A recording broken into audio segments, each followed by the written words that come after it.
Hi friends, good morning, welcome back to my channel. सुबह सुबह देख रहा हूँ आज बहुत ही कम ठंडा है, तो सुबह सुबह आज मैं सबसे पहले ग्राउंड पहुंच जाता हूँ। तो देखता हूँ यहाँ पर कोई नहीं आया है। अब मैं अकेले यहाँ करता क्या, तो मैं भी घर जाने लगा। अब रास्ते में मुझे दो ट्यूशन के बच्चे मिले और वो लोग ट्यूशन क्रॉस करके आ गए थे फील्ड की ओर। वापस से घर आता हूँ और देखता हूँ यहाँ पर मुर्गी और बकरी एक साथ बैठी है। अब मैं अंगने में जाता हूँ और देखता हूँ यहाँ पर सारा धान भीग चुका है। रात में रखा हुआ सारा धान देखो भाई भीग गया। आज हम लोगों ने धान मड़ाई के लिए लेबर को बोला है, अगर वो आते हैं तो नहीं करना होगा, नहीं तो हम लोग मड़ाई करेंगे। अब मैं जैसे ही वापस रोड की ओर गया, देख रहा हूँ यहाँ दुखवा चाचा ने आग जलाया और आग ताप रहे हैं। अब मुझे याद आया कि धुकी सेंटर जाना है धुकी खाने के लिए, तो मैं अरबाज को बुलाता हूँ। अब अरबाज बाबू भी 20 रुपया लेके जाने लगा है, ये भी लेगा धुकी, देख सकते हो 20 रुपया लिया है। अब अरबाज बाबू शर्माने लगा क्योंकि इसको धुकी मिलने वाला है, वो भी 4-4। अब आपके भाषा में इसे क्या बोला जाता है कमेंट कीजिएगा, हमारे भाषा में तो इसे धुकी बोला जाता है। अब यहाँ पर अरबाज को 4 गो धुकी मिल गया, वो भी गुड़ वाला। अब अरबाज के देखा देखी में मैंने भी 2 धुकी ले लिया और दोनों घर जाने लगे। अब मैंने तो चीनी वाला लिया, लेकिन अरबाज बाबू ने यहाँ पर गुड़ वाला लिया है, देखो। अब यहाँ पर अरबाज घर जाता है, उसके बाद मुझे याद आया कि आज जुम्मा का दिन है। अब मैं घर जाता हूँ, फटाफट नहा लेता हूँ, उसके बाद मिलता हूँ जुम्मा के बाद। अब 3 बजे के समय में निकल जाता हूँ आदिवासी गांव की ओर। आज मैं अपने 4-5 दोस्तों को लेकर जा रहा हूँ। अब ये सारे इसलिए जा रहे हैं क्योंकि वहाँ पर फुटबॉल मैच भी हो रही है। अब यहाँ पर देखता हूँ कि पुराने दादाजी यहाँ पर खेती कर रहे हैं। अब यहाँ से मुझे नदी दिखाई देने लगा। यहाँ पर मैंने देखा कि कुछ लोग मछली पकड़ने के लिए यंत्र बनाए हैं। अब ये बांस के लकड़ियों में उछलता हुआ ये पानी बहुत ही मस्त लग रहा है। तो मैं पहाड़ियों के मेला में पहुंच गया, यहाँ पर फुटबॉल मैच भी हो रहा है और कई सारे प्रतियोगिता भी हो रही है। गाँव में मुझे एक तरह के कई सारे पेड़ दिखाई दिए, उसके बीच में एक आदिवासी सारंगी बजाते हुए दिखाई दिए।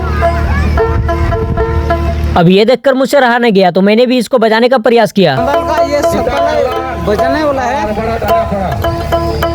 अब मेले में मुझे लोहा भैया मिल गए, जो कि आज बहुत ही स्मार्ट लग रहे हैं। अब यहाँ पर मैंने आदिवासी और पहाड़ियों का फुटबॉल मैच देखा कुछ देर। अब फुटबॉल मैच देखने के बाद मैं निकल गया मेला की ओर। यहाँ पर देख रहे हैं कई सारे लोग ये वो खरीद रहे हैं। अब यहाँ पर देखिए एक छोटी बच्ची ने डोरेमोन खरीदा है और वो बहुत ही खुश है। अब मैं तो मेला से निकल गया क्योंकि शाम होने लगी थी, लेकिन इस जगह को मैंने देखकर रुका और बहुत सारा रील्स बनाया क्योंकि पानी बहुत ही खूबसूरत लग रहा था देखने में भाई। तो दोस्तों ये वाला लोकेशन देखने के बाद मेरा मन भर गया और मैंने कई सारा रील्स बनाया यहाँ पर। अब इस वीडियो का कौन सा पार्ट आप सबको बहुत ही बढ़िया लगा, आप लोग कमेंट जरूर कीजिएगा।